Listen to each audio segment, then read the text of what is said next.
men. And as usual, I use the term loosely. I'm going to bore you today. I'm going to bore you. I'm going to bore some cylinders. It's going to be very boring. I got 4 boring jobs I got to do, so it's going to be kind of a lot of work. But I'm going to do a little video on the setup and the initial considerations.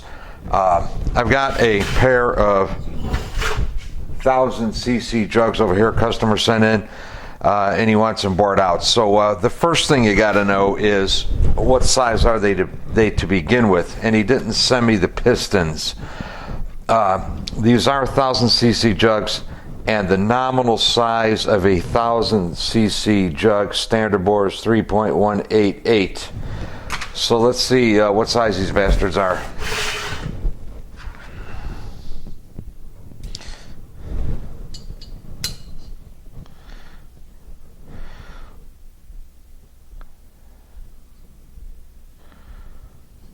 Pop a snap gauge in there and we'll measure it.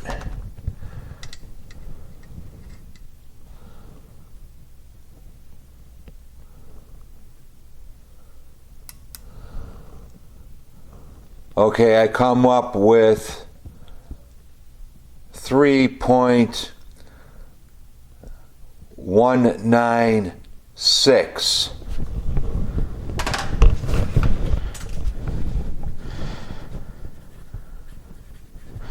So that tells me these cylinders, or at least this one, was probably bored 10 over.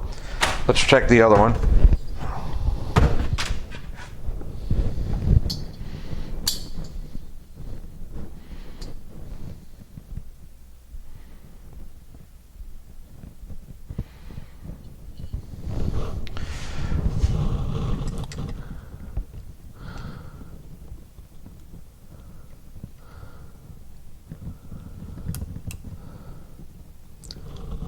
And this one is 3.197. So, okay, these are probably 10 over.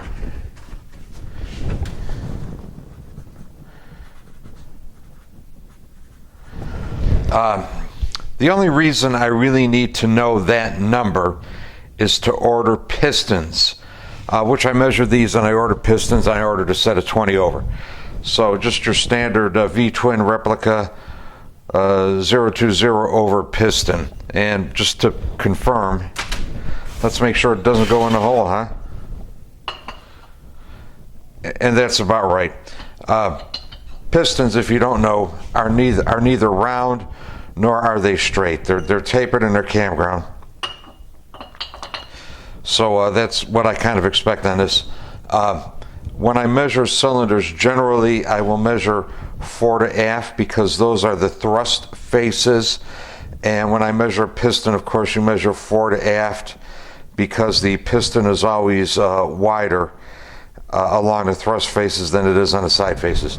So anyway, now that we know what size it is, let's go about the setup and the considerations for doing the actual boring.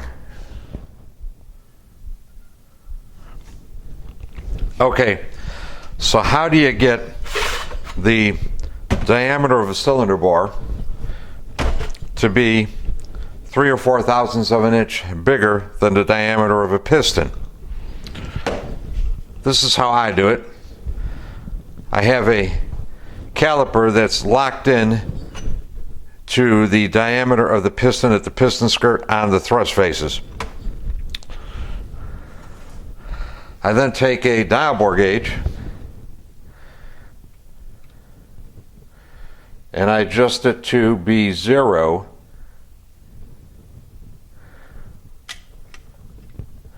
And I adjust it to be zeroed. I adjust it to be 0 when it's set in the caliper.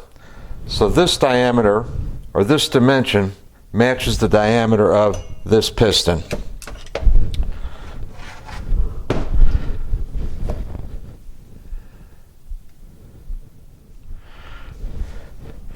I can now use the 0 setting on this as a reference for sizing this cylinder.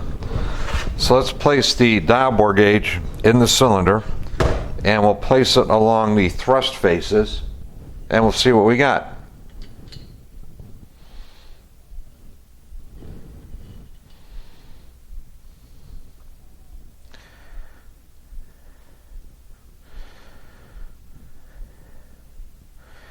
Okay, this cylinder is about 0.08 of an inch smaller than it needs to be. Well, maybe 0.09. This is what size it is now. It is going to be what I'll call -8. To match my piston with the correct clearance, it's got to be about here, about +3.5. So we got to remove about 0.11 of an inch of material from the diameter of this cylinder.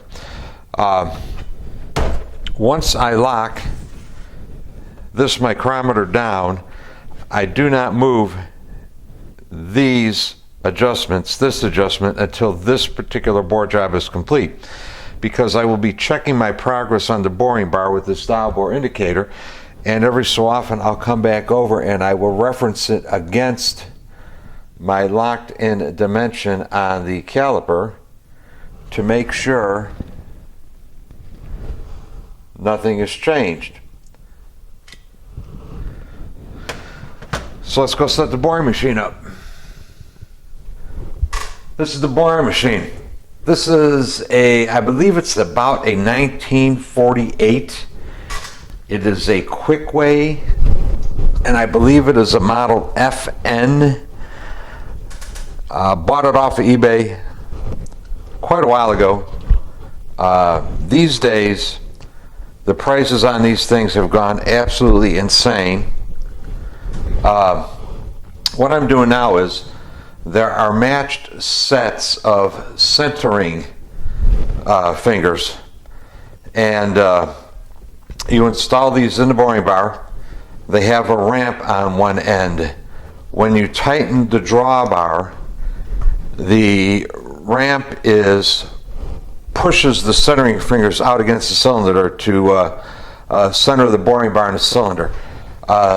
The cylinder, or the boring bar, is free to slide around on the table. I bore the cylinders from the bottom to the top. The cylinder is bolted to the cast iron table, which is parallel. The boring bar sits on top of the cast iron table, so that the deck of the cylinder is going to be square to the table, square to the boring bar, and it will be square to the engine when I bolt it onto the engine.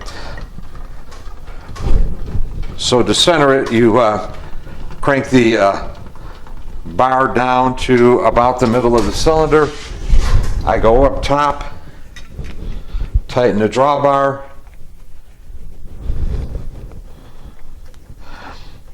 I'm looking down in the cylinder. I could see the fingers coming out, and I could see the fingers pushing themselves against the cylinder wall, and I do this until it's tight. So right now the bore is locked into the cylinder. Right now the bar is locked into the cylinder, so it should be pretty close to center. But what I do is I loosen the drawbar a little bit, and I will crank this up and down just to see if it binds.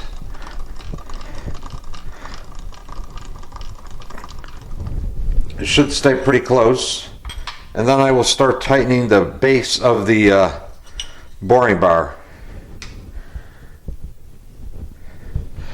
So it should still move up and down relatively freely.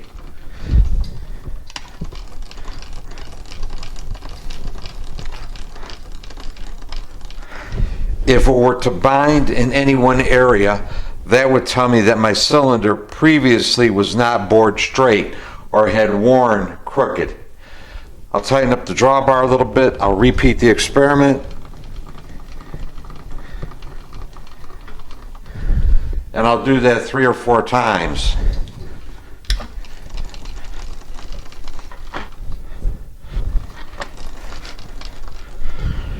If I don't have the boring bar centered in the cylinder, I could, of course, ruin the cylinder or create a situation where I may have to bore 20 or 30 or thousandths out instead of 10. So you want to make sure you got the boring bar centered in the jug. All right, that's pretty good. I've got a little bit of tension on the drawbar, so the fingers are pretty firmly pressed against the cylinder wall. It moves smoothly from top to bottom, doesn't bind in any one spot or get loose in any one spot, so I believe the bar is pretty well centered in here. So I think we're going to call that good to go. Okay, we'll retract the bar. Back off the tension on the drawbar completely.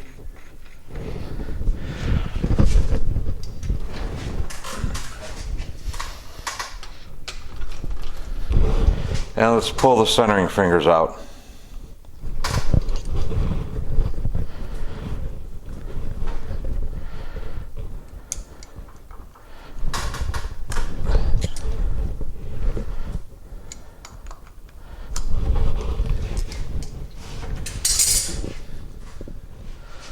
The next step is to set the micrometer. These are special micrometers that are paired with the boring machine. If I were to lose or break or bend this micrometer, this boring bar machine would be almost valueless and almost unusable. There probably are ways to replace this thing or repair it, but I would imagine the cost is pretty substantial.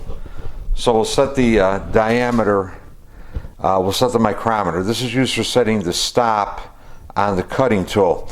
And actually I lied a little bit. You do need to know the diameter of the cylinder because this is an absolute measurement over here, not a relative measurement. So when I set this to 3.188 or whatever, it's going to make a hole that's 3.188. So we'll set this to, let's see, we got a hole that's 3.196. Let's start with 3.196. Okay, I've got this set to 3.195. I like to run a cutting tool down through the part with it set at this nominal starting dimension just to check once again, make sure my cylinder is centered up. If the cutting tool scrapes at a dimension that I know is less than the existing bore of the cylinder, then I know that this is off center and I've got to make some more adjustment. This tool does not lock down. It could be bumped out of position fairly easily. Therefore, as I'm boring and increasing the depth of cut, I take notes on how much I'm cutting, so that in case this moves and I want to take another 3 or 4 or 5 thousandths off, whatever, I know where my starting number was, or at least I know the dimension of the last pass I took was.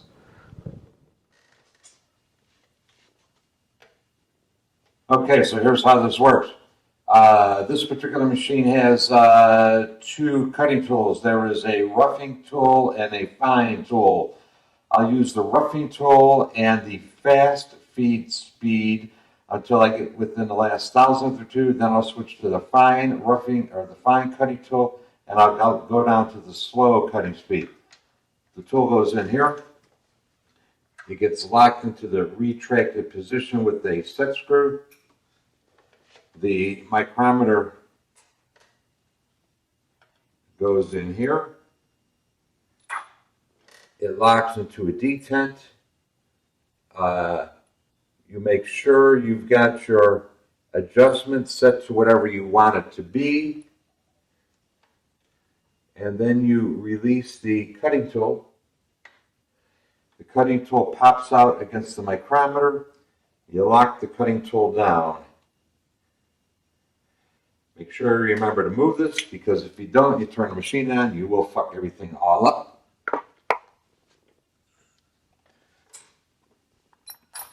You close the little hatch where the cutting tool goes in, and let's see if we've got clearance all the way around. And I know because I've broken them. If I haven't set this correctly and it's sticking out too far, and I jam it in there, it will crack and break the carbide tip on this tool, and they're kind of expensive.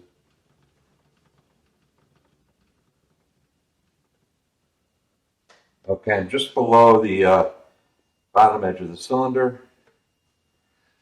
And let's turn this thing and see if it hits anything.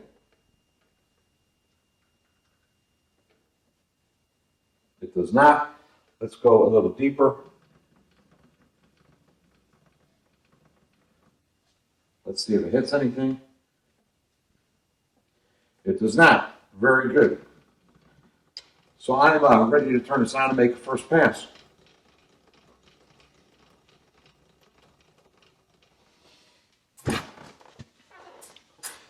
I'm going to adjust the cutting tool out another 0.02 of an inch, and that's where we'll start at.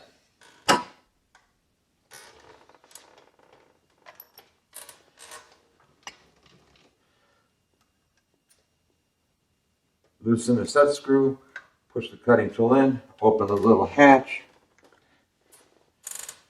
check the adjustment on your micrometer, move it where you want it to be, insert the micrometer, let the tool come out against the face of the mic, lock it down, pull it out, close the hatch. I want to record my number.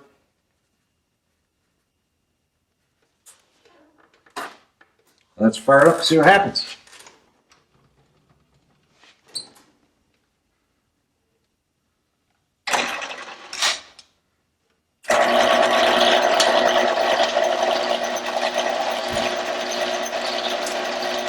Tool is auto feeding down.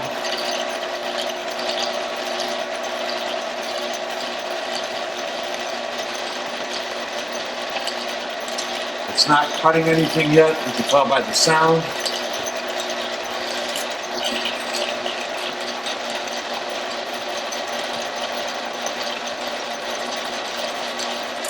Okay, I can hear that the cutting tool is just barely making contact now with the cylinder wall. And it's about an inch from the top of the cylinder.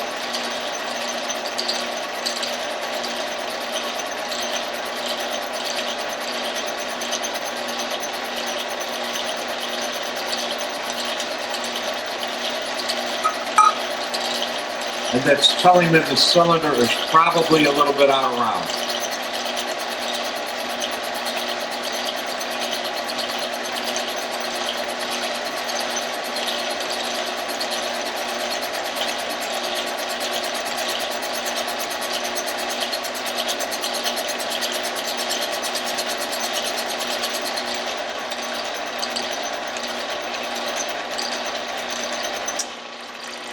Okay, the automatic travel has stopped. This tool, this boring bar has been adjusted for Sportsman cylinders, so I've got a stop set on it that automatically disengages it. To get it back up to the top, you hit the lever, up it goes. It'll stop by itself when it gets to the top, and there you have it. First pass made. I like to get a mirror and a flashlight, take a look up from the bottom just to make sure nothing really weird is going on. And as expected, it's boring. The cylinder's a little bit out of round and it's boring on the one side a little bit more than the other right now. That's pretty typical of what I run into. So we're going to crank up another, let's say 0.03 on the depth of cut, and we'll see what happens next. Okay, I've cranked in another 0.03 depth of cut. The tool's in position. Let's fire it up and take another pass.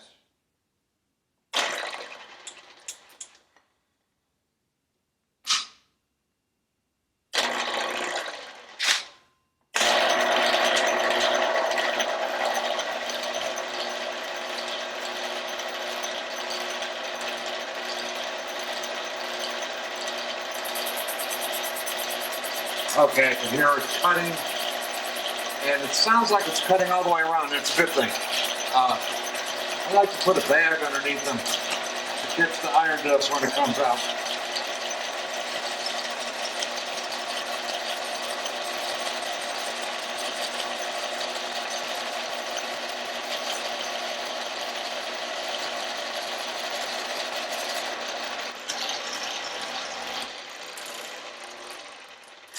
All right, let's take a look with the mirror, see what's going on inside there.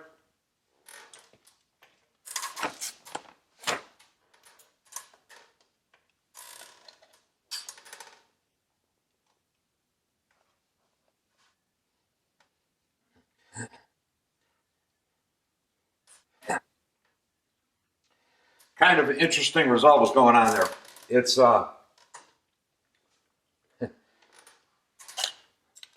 there was some kind of heavy scoring on this side of the cylinder, and the boring bar has not started to cut there yet. Heavy scoring in this area. And I presume that's because metal was worn away. There's heavy scoring there. The bar is cutting most of the way around on this side of the cylinder for the first couple of 2 or 3 inches, and then it's cutting most of the way around on the opposite side of the cylinder. So the cylinder wasn't straight. It looks like it will straighten out, and just judging by the pattern the cut is making there, I think 10/1000ths will clean it all up pretty well. What gets to be a problem for me is if I get into this thing and I bore it and 10/1000ths doesn't clean it up, then I got to get, of course, another set of pistons and go one size bigger. So it gets to be a problem.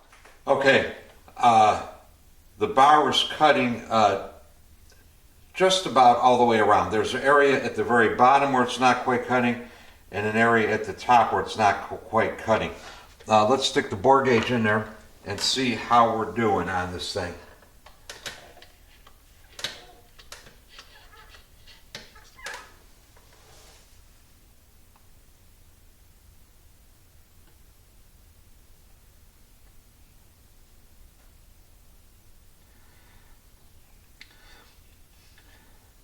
Okay, the bore gauge is sitting at about -6, which is right with my calculations.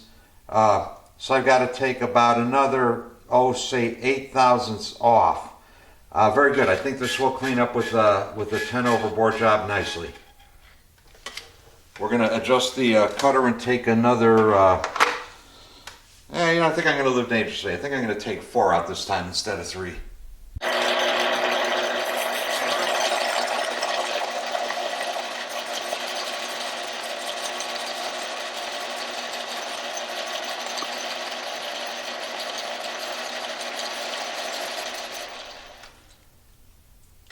All right, I just ran my dial bore gauge down in there, and right now we're at about -2 on the diameter. The goal is +2 to +3, so I'm going to switch to the fine cutting bit. I'm going to go the speed down to slow. I'm going to take an additional 3 thou off, which should leave me at +1, and I will hone it down that last couple of thousandths to get it within that 3 to 4 range. So that's the plan. One more pass. All right, I'm boring what hopefully will be the last pass at the slow feed rate with the fine cutting tool in it.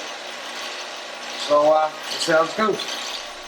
All right, so I just got done with my last pass. My dial bore gauge is indicating that I'm +1.5. The target is +3 to +4. So I got to hone about 1.5 thou off of this cylinder. That should be pretty easy. And then just the down and dirty, the piston fits up in there nicely. So I think we're going to be good to go with this one. We're going to hone it next. And honing I ain't going to show you. I got a Sun and Precision hone that I use with a 1/2-inch drill. It throws oil everywhere. The grit, the dust, it's unbelievably filthy, and I just can't mess with the camera while I'm trying to hone anything. So anyway, I'm going to go hone this, and maybe I'll show you a little bit on a couple of the other jugs I got to do. Maybe I won't. After rather a long day of boring, a boring day of boring. Boring is kind of boring. But anyway, after a day of boring, all 4 jugs are done. The 2,000cc jugs are already shipped out. The 2 900cc jugs are, of course, going on this project bike. So let's do a little experiment and see how I actually made out on this, and see, let's show you whether the results are acceptable or not. So let's measure the piston I'm using.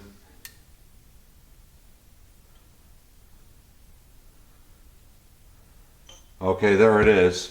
Now let's add to that about 2.5 thousandths. There's 1, there's 2, there's the half. That's the minimal clearance.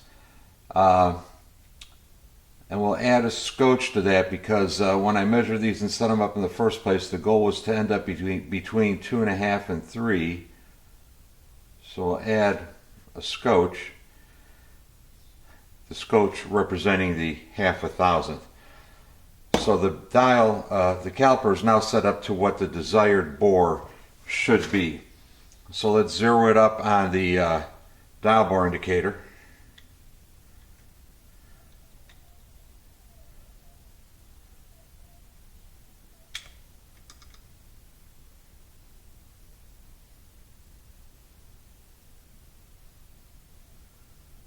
Okay, the dial bore indicator is zeroed. Let's get this out of the way. Let's get the front jug up here.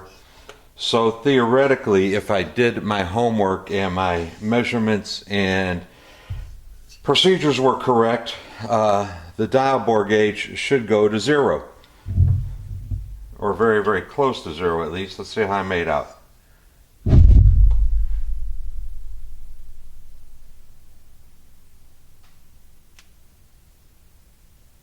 Maybe a couple of 10 thousandths over 0. Let's go to the bottom of the jug.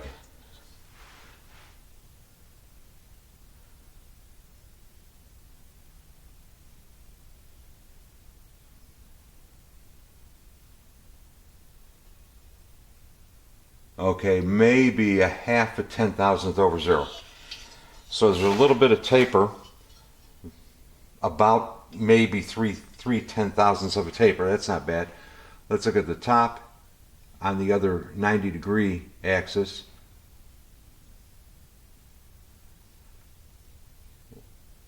Maybe a couple of 10,000ths over 0. Let's go to the bottom.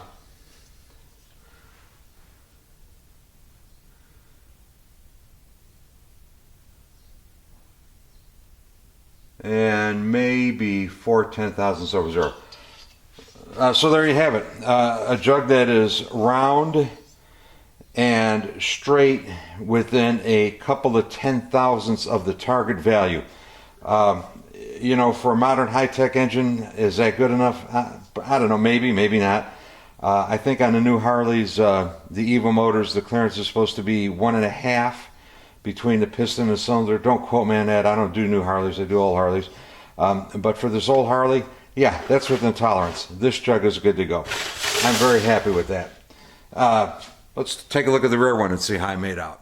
We'll run the same drill for the rear jug and rear piston. So let's measure the rear piston. These were a little bit different when I set them up in the first place. I mean, they're very, very close, but they were, I don't know, half a thou difference between the two of them, front and rear. Usually when I get new pistons and I measure them, they're like exactly the same.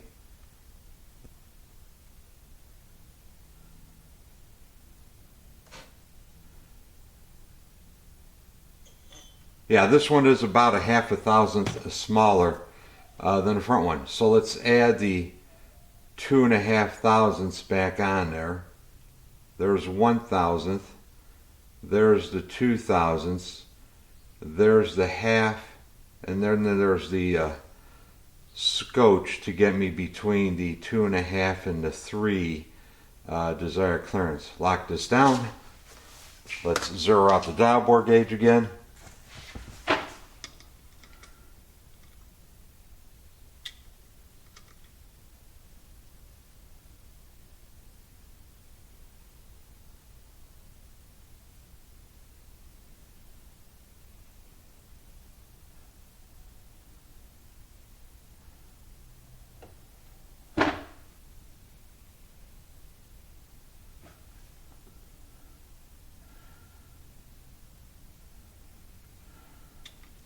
Okay, the dial bore gauge, of course, required the 1/1000th adjustment in the zero to account for the difference between the piston sizes. So let's get the rear jug in here and see how we made out on it.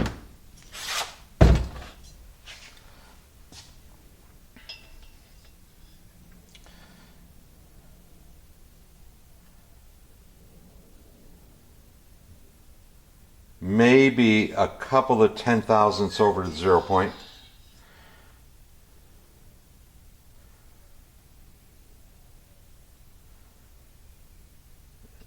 And maybe a couple of 10,000ths over the 0 point at the bottom.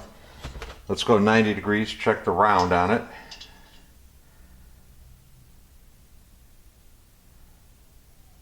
Maybe a couple of 10,000ths, maybe 1/10,000th over. Go down to the bottom.